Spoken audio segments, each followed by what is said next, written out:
Bonjour, bienvenue dans la présentation du ferraillage réel d'une dalle d'un robot Millennium. Nous avons déjà vu dans un fichier précédent la création de cette dalle. Une fois les calculs effectués, vous pouvez voir les résultats théoriques sous forme de cartographie, armature inférieure ou armature supérieure. Passons maintenant dans le bureau de ferraillage théorique et ferraillage réel. Des options de calcul vous permettent de personnaliser quel type d'armature vous voulez mettre en place. Nous allons voir les différents onglets. Il est possible de ferrailler par treillis soudé ou par barre. Il est possible de ferrailler par treillis soudé et ou par barre.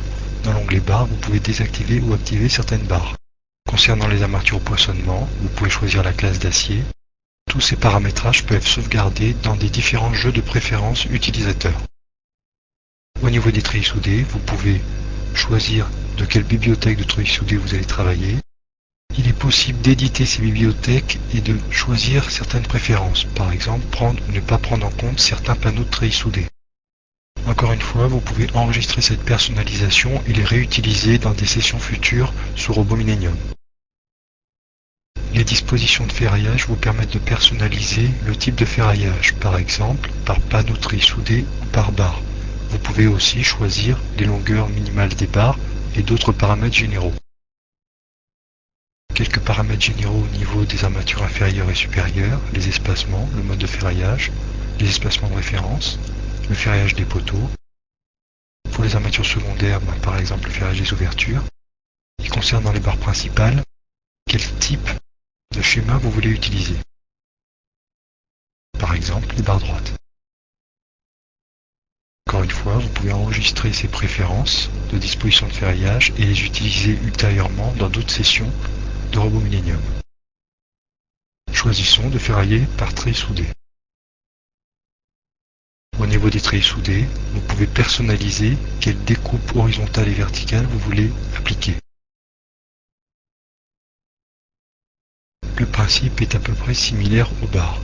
Encore une fois, chaque utilisateur peut enregistrer ses jeux de préférence.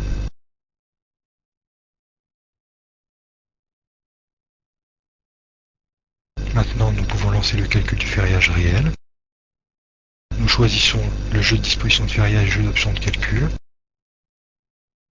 Une fois les calculs effectués, vous pouvez voir les différents points de vérification au niveau du poinçonnement, mais aussi les armatures liées à cette vérification.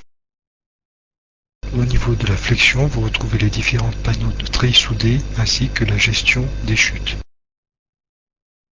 Dans le bureau ferraillage, vous retrouverez une représentation des aciers réels mis en place. Chaque barre peut être modifiée dynamiquement par l'utilisateur. Vous retrouvez aussi tout le détail des caractéristiques géométriques des barres. Il est possible de calculer avec maintenant des panneaux de treillis soudés. Vous pouvez voir à nouveau les modifications. Encore une fois, chaque élément peut être édité. Vous retrouvez la position, les paramètres de forme et le diamètre. Il est possible de générer une note de calcul. Vous y retrouverez toutes les informations utiles à la justification de l'élément.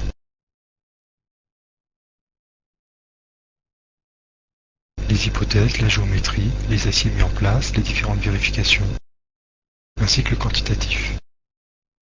Enfin, il est possible de générer un plan de ferraillage où vous y retrouverez la géométrie, les armatures inférieures, supérieures, ainsi que la nomenclature. Ce plan de ferraillage peut aussi être exporté vers AirCAD Ferraillage. Nous vous remercions pour votre attention.